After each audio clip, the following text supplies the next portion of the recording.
big fat A. Alright, we've been talking about recently. A lot of And you know what? I'm gonna take a break for a while. Let's talk about something that's actually good for once. In this video, I'll be discussing Barbie Dreamhouse Adventures, aka my TV show Dream Come True. Now for those people who are new to my channel, hello, my name is Cyrus The Great. I'm mostly known for talking about Miraculous lady trash, but I've been discussing it too much, so I need to take a break. Otherwise, I'll go completely insane. Getting this right off the bat, I love this show. It is fantastic. Not a masterpiece, cause there are problems with it, but it's still damn good. Let's talk about it, shall we? Now before I begin, I know that some of you guys might be saying, Cyrus, I thought you said you were going to move on to Ruby once you're completely done with Miraculous lady trash. Yeah, I did say that. I'll move on to Ruby once I'm completely done with Miraculous. Completely done. I'm still gonna talk about it, and I'll keep on talking about it until either I or this show dies. But for now, as I've said, I'm taking a break to talk about this piece of candy, which is the opposite of piece of shit. Without further ado, let's get to it.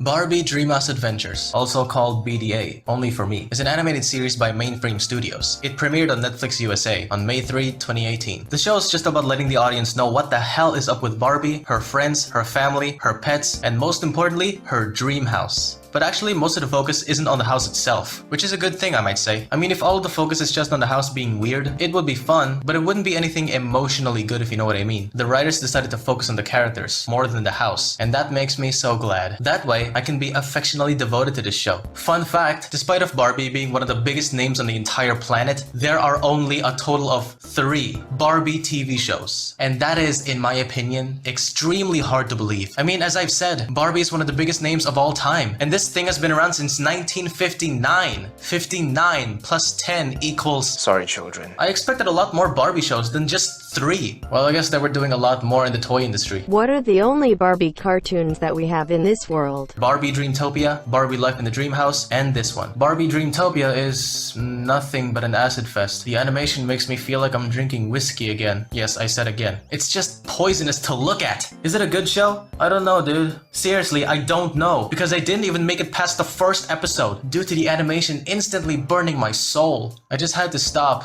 I'm sorry. Barbie Life in the Dreamhouse. In my perspective, Dreamhouse Adventures is Teen Titans, and Life in the Dreamhouse is Teen Titans Go. It really feels like a parody, since it's so funny and the fact that it's extremely fast-paced, and the episodes are really short. However, Dreamhouse Adventures came out after this one, so it's Teen Titans and Teen Titans Go in reverse. How good is Barbie Dreamhouse Adventures? Well, first of all, let's take a look at the timeline consistency. Impressively, Dreamhouse Adventures has a very consistent timeline. For example, in the episode where Trey is challenging Barbie to a swimming contest.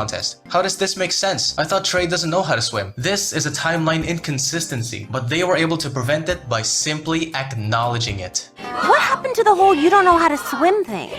Hello? They're called swim lessons. And now the timeline is consistent. Another example is the episode where Barbie helps Renee in basketball. When Barbie is sucking hard at the game, Renee talks to her about the time when Barbie wasn't being honest with her. Now when did that happen? It happened in an episode that takes place way before this one. Consistent timeline. Now I'm not saying that it's required for every TV show to have a CT. As a matter of fact, only TV shows that are story driven, like Invincible, The Boys, and this piece of garbage, they are the ones that are required to have a CT. But the fact that this show does have a CT basically means that the writers gave a damn about their work. Now let's get to the characters. Only the ones that I remember. Impressively, I don't hate any of them. I ended up loving them all because they all have episodes that solely focus on them. And that is an ingenious choice. Giving a character a centric episode allows the viewers to be familiar with them and admire them sentimentally. We'll talk about Barbie and some guy later. For now, let's talk about the other guys. George and Margaret. These guys are not boring. They're fun to watch and they were able to make me laugh a lot of times. And that's astonishing when considering the fact that in every CGI kid show that I have seen, all have boring, idiotic MC parents. They're entertaining, amusing, and honestly, very realistic. Margaret is awesome, including George. Skipper Roberts. By the way, I didn't know Skipper can be a girl's name. I mean, at first, when I heard a character call her by her name, Skipper, I thought they were calling her by her nickname. But no, Skipper is her name, and I just couldn't believe that. Skipper, in my opinion, sounds more like a name not for a human teenager, but for a Yeti. But eventually, I've grown used to her name. I still think Rachel is a better name for her. So anyway, Skipper is the second eldest sister. She's a teenager who loves Def Jam, attends junior high, and reads vampire novels. That pretty much makes her emo. Actually, I take that back. She's not emo. She may have highlights in vampire books, but she's missing one thing. She doesn't listen to asking Alexandria. The episode where I love her the most is Picture Perfect Cake. In this episode, after Barbie goes to a robot con, Skipper volunteers to plan the party and watch over Barbie's cake. Skipper took a selfie to let Barbie know that she did such a perfect job with the cake until it becomes imperfect. She decided not to tell Barbie what happened and bake a new one to cover up her crime. She eventually gave up because she just couldn't do it. She told Barbie the truth. Skipper admits that she ruined everything, and she also admits that she sucks, unlike Barbie, who is, according to Skipper, perfect. Although it wasn't that okay, Barbie found it in herself to forgive her, because Skipper put all of her sweat and tears into this party, just like how Barbie put all of her sweat and tears into the cake. At that moment, Skipper learned something valuable. She doesn't really need to be good at the things Barbie can do, because she's not perfect. No one is perfect, not even Barbie herself. Sometimes, people just can't do what other people can do. But you wanna know what we all can do?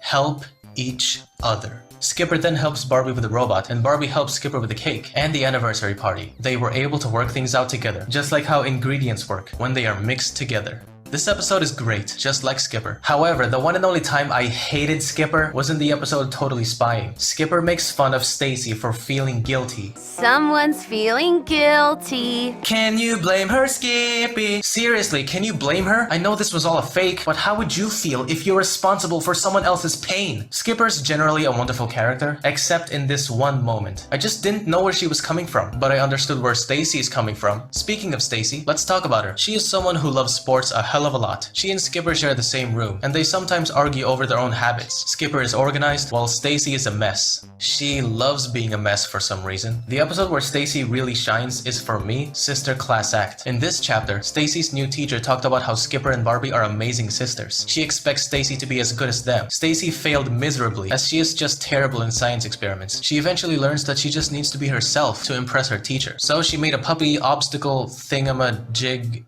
What? Stacy assumes that her teacher thinks it's terrible, but it turns out that what really is terrible is what her teacher said. Her teacher realized that she should have never compared her to Skipper and Barbie, and she let Stacy be herself in class. Terrific lesson from a terrific episode. This is how it's done, folks. If someone is in the right, then portray them as someone who is in the right. And if someone is wrong, then portray them as someone who is wrong. Not the other way around, unlike what a particular show does. Chelsea. Chelsea is the youngest sister of Barbie. To summarize her up, she is Butters. She's adorable, naive, gullible, and sweet. Showcased in every single episode. And I mean every single episode. Well, every single episode where she's present. So who is my favorite sister of Barbie? Definitely Chelsea. Because as I've said, she's Butters.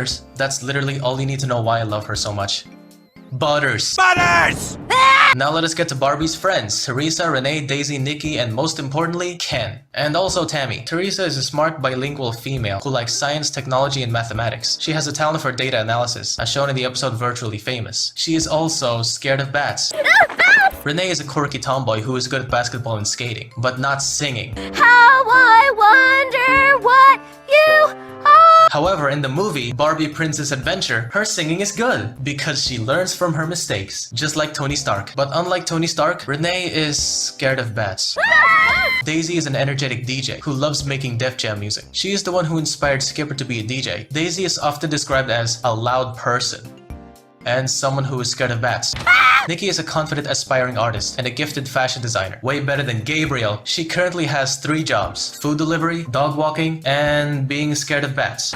Ken. We all know who this guy is. Everyone knows who he is. If you don't know who this guy is, then you might as well say you don't know who Romeo is. Ken, just like Barbie, has come a very long way and has changed a lot throughout the years. One time, they portrayed Ken as an absolute creep. I was shooting cheerleader practice, and look what wandered into my shot. Why were you shooting cheerleader practice, Kevin?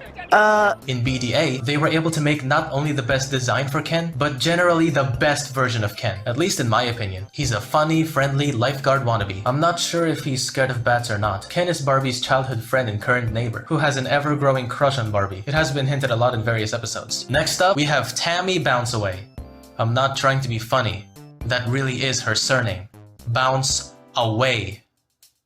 Whatever. Tammy is literally the same type of character as Lila. I don't mean Tammy is a liar just like Lila, but what I mean is Tammy is a character that appeared only one time in an early season. She never appeared again until a much later season, and from there, she became a major character. Just like Lila Rossi, she appeared in one episode during season 1, she never appeared in season 2, except for that one animation mistake, and then in season 3, she started to appear a lot. The same characters. Who do I like more? Most definitely Tammy. Unlike Lila Rossi, Tammy gets all the good things. She has has a lot more struggles, a lot more flaws, a much better personality, and most importantly, a redemption arc. She ended up being friends with Barbie. How do you like that? Who's my favorite friend of Barbie? We'll get to that later. Let's talk about the animation now. The animation, despite of it being overall good looking, it is the biggest issue that I have in this show. There are some times, or maybe a lot of times, where a character model is reused to animate an entirely different character. This has happened once, twice, thrice, fifths. What the hell? It's fine if you're planning on doing this a lot of times, as long as you either point out that they are related to other characters, or point out that doppelgangers are very common in this town, or as long as you reuse models from characters that are minor or background to vivify other dramatist personae that are minor or background.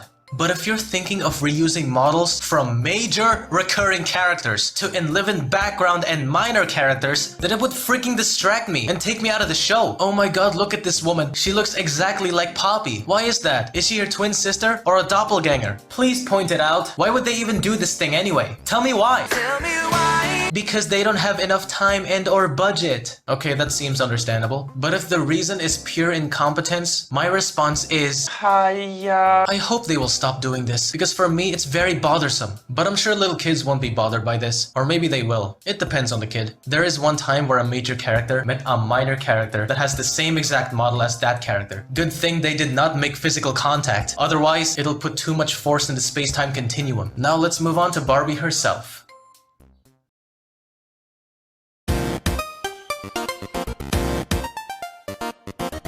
Mostly every past Barbie movie that came out before this existed, they made Barbie such a boringly perfect Mary Sue a lot of times. In this show, they finally did her right, but how well? Let's start with the elephant question. Is Barbie still a Mary Sue in this show? Before I answer that, what the actual hell is a Mary Sue?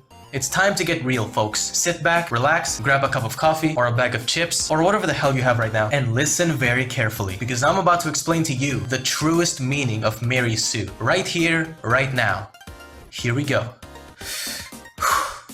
In my Adrian video, I stated that a Mary Sue or a Marty Stu is a character type that is extremely perfect and completely lacks flaws. That video was made way before I studied the deeper meaning of Mary Sue, and not just the most basic meaning. Yes, this meaning of Mary Sue is correct, but it isn't 100% correct. A Mary Sue can have flaws and weaknesses. They can suck at something or a lot of things in their life. They can have the urge to fix their mistakes. They can be anything for all I care. A Mary Sue can even have character development. But you want to know what makes a Mary Sue a Mary Sue? A Mary Sue is a type of character that forcefully and unrealistically warps the world around her for the sake of looking good to the audience in a very forceful and unnatural way. A Mary Sue can have imperfections and or development only if the writing forced it and made it seem abnormal. The key word here is forced.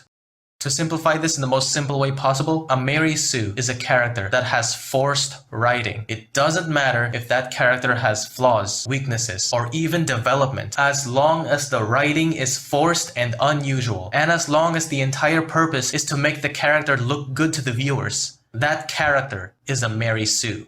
I hope you guys now fully understand. Is being a Mary Sue a bad thing? No, not really. A Trekkie's Tale, the fanfiction that created the terminology, is a perfect example of when making a Mary Sue is appropriate. That fanfiction is just meant for comedy. It's not meant to be taken seriously. So it's totally fine if the MC is a Mary Sue. I can just laugh at it. It entertains me. And that's what matters when making a story. But when a story is meant to be taken seriously, a Mary Sue MC is bad. Am I going to take back what I said about Adrian not being a Marty Stu? To be continued for another video. For now, let's get to Barbie. I'm sorry that I got way too off topic. I just wanted to explain Mary Sue so badly. Is she a Mary Sue in this show? Yes, she is.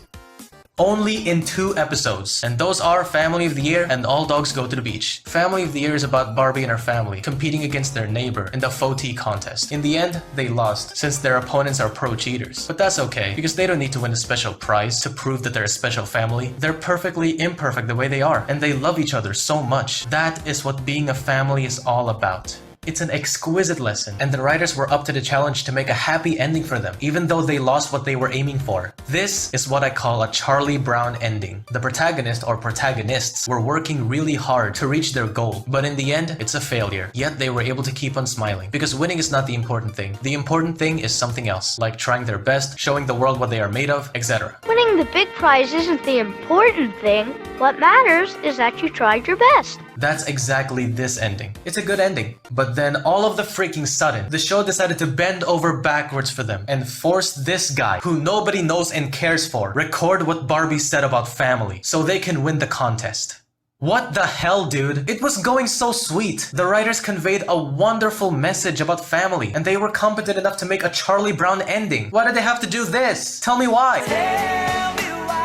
It's so unbelievably forced simply because of this guy right here, wanting to record Barbie out of nowhere. And I mean out of nowhere. The very definition of forced. Here's a better way. Either never let this guy record what Barbie said, so these guys can look good to the viewers in a natural way. Or, if you really want the Roberts to win the contest instinctively, give this guy more character. Give the audience a chance to be familiar with his ambitions, his flaws, his personality, and especially the reason why he cared a lot about the Roberts. If only they give him more than nothing, then I would like this ending even more than what it is. But no, they choose to vigorously make Jonathan Doestar record Barbie so these guys can be admired by the spectators in an unorthodox way. A true Mary Sue moment if I ever see one. This episode is overall okay, until the ending.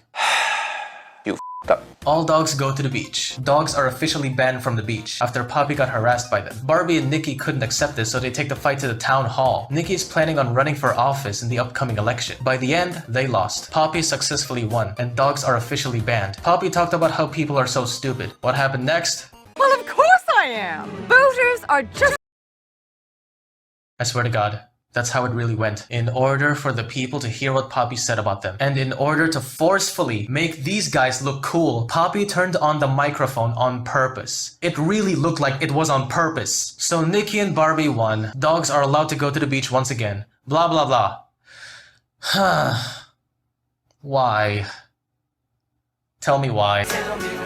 In total, those are DOS Mary Sue moments. Other than those two episodes, every other episode made Barbie a non-Mary Sue. I'm serious. Go watch the show yourself. You'll realize that she is definitely not a Mary Sue. Now keep in mind, guys, Barbie is someone who is extremely nice, independent, selfless, supportive, and friendly. She can do a lot of things like tennis, dancing, ice skating, baking, cooking, horse riding, coding, volleyball, solving mysteries, play instruments, sing like an autotune vocalist, and do gymnastics. Now I know those all sound like a typical Mary Sue would do, but believe me when I say, even with all of these facts, even with all of these abilities, Barbie is still not a Mary Sue. For example, Pied Pupper. This episode is about Barbie helping Chelsea with her project, Ken with his performance, and trying to catch her dog. It showcases Barbie's ability of being incredibly supportive and kind. And she is supportive and kind, but the writers did the smart move and made these traits Barbie's believable flaws. She has helped her friends and family a lot in this episode, yet Barbie has her limits. Eventually, she started to get tired of handling problems. Nikki offered to help, but Barbie denies because she thinks she got everything under control. She simply refuses to ask for help because she has a reputation of being independent, reliable, and perfect. That makes her a convincingly flawed character. Her flaw is convincing because she has been established as that kind of person early on in the series. When Barbie finally caught her dog, she slips and hangs off a tree trunk by her legs. At this point, Barbie had a single moment of sincerity. She admitted that she needs help. Before the episode ends, Barbie learned that it's human nature to ask for help when you need it.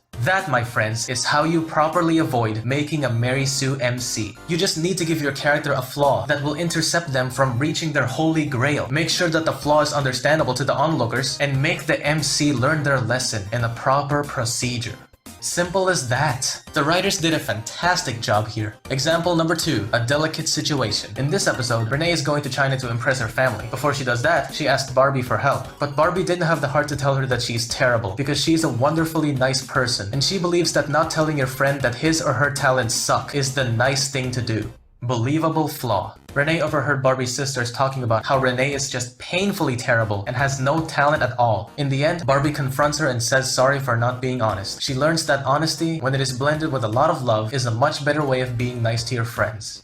Natural character development. Example number 3, the in crowd. This episode is all about Skipper hanging out with Barbie's friends. This makes Barbie feel left out. She began to act like Zeus, but by the end, she got called out for acting like Zeus. Barbie learned that it is in fact her own fault for not being able to hang out with her friends. When she learned that, we get a brief moment to just look at her, so we can be in her shoes. And Barbie, as usual, learned her lesson instinctively. If you guys don't get it, I'm using the God of Thunder's name as a slang for jerk because this guy really is a jerk if you've studied Greek mythology. Example number 4, the copycat. This episode showcases how Barbie is an extremely nice person. She's so goddamn nice, Tammy started to imitate her so she can get some attention. She's doing a really damn good job at it. I mean, she raised a lot of money for a tree planting ceremony. How is that not nice? How is that not being Barbie? Thanks to Tammy successfully copying Barbie, Barbie somehow forgot what made her the person she is. She suddenly started to feel that she's nothing now because Tammy is Barbie now. After Tammy gave up copying Barbie, Tammy learned that she doesn't need to copy Barbie to be noticed. She just needs to be herself since there are a lot of awesome things about her, like her knowledge of birds that she got from her parents. Barbie learned that it doesn't matter if someone copies you. It doesn't change who you are as long as you won't let it change you. Being yourself is just another way of being honest, and being honest always works out best in the end for everyone.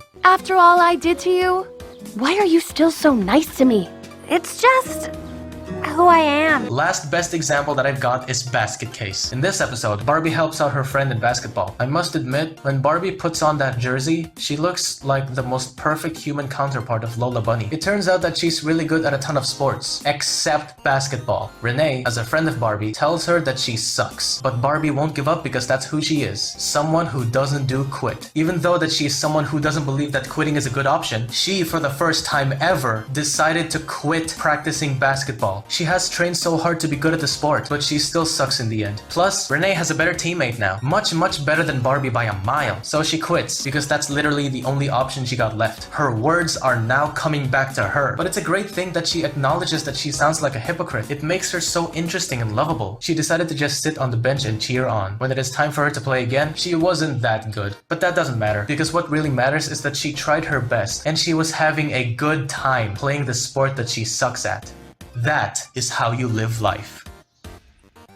Bottom line, Barbie is an excellent protagonist and definitely not a Mary Sue. Aside from those 2 episodes, her ambitions are clear, her flaws are believable, she learns her lessons naturally, she's entertaining to watch, she's such an amazing role model for kids, unlike you-know-who, and she's relatable. This is coming from a guy, ladies and gents. I'm a guy who actually relates to Barbie, a girl. Who's a girl hater now, losers? She is a marvelous character, but objectively speaking, she certainly isn't the best.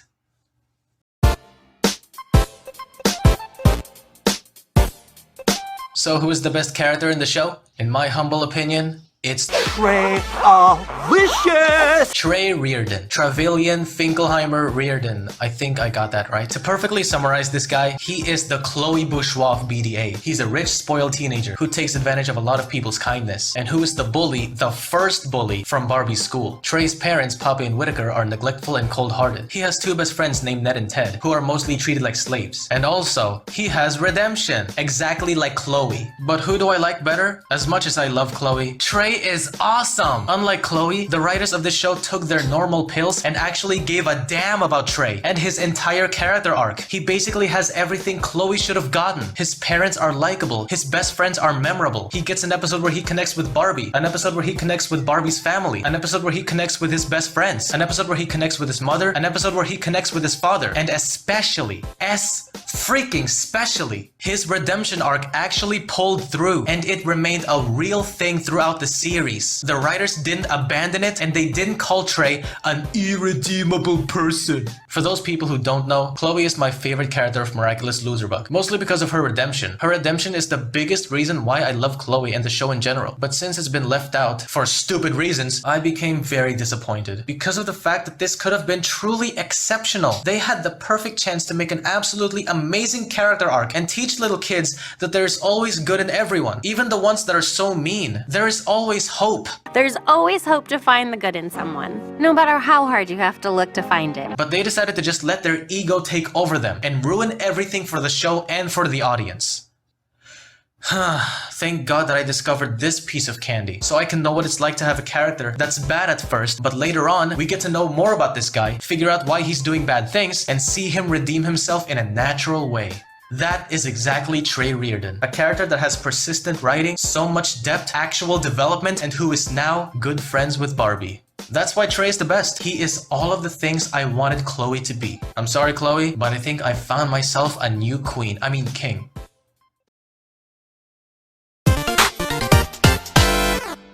In conclusion, Barbie Dreamhouse Adventures is mesmerizing. Most of the time. The writing is consistent, the characters are lovable, the animation looks nice, Barbie is an amazing MC, Trey is the best boy, and the music is dazzling. But I honestly dislike the fact that they reuse models from major characters to animate minor and background characters without acknowledging it in-universe. Fun fact, the dogs actually have an entire episode about them. It is the most weirdly boring episode I've ever seen. If they come anywhere near my girls, I'll stomp them and whop them and jiggly bump them, wham bam garbage can! Other than that, I'm going to give this show a 9 out of 10. It's not a perfect TV show, but it is, in my opinion, a perfect kids show. Please let your kids watch this instead of this. Thank you guys so much for watching, it really means a lot. If you enjoyed my video, why not leave a like and a comment? Be sure to click that big red button if you want to see more Barbie videos or more Miraculous Lady Trash videos. Stay cool, stay safe, and see you next time.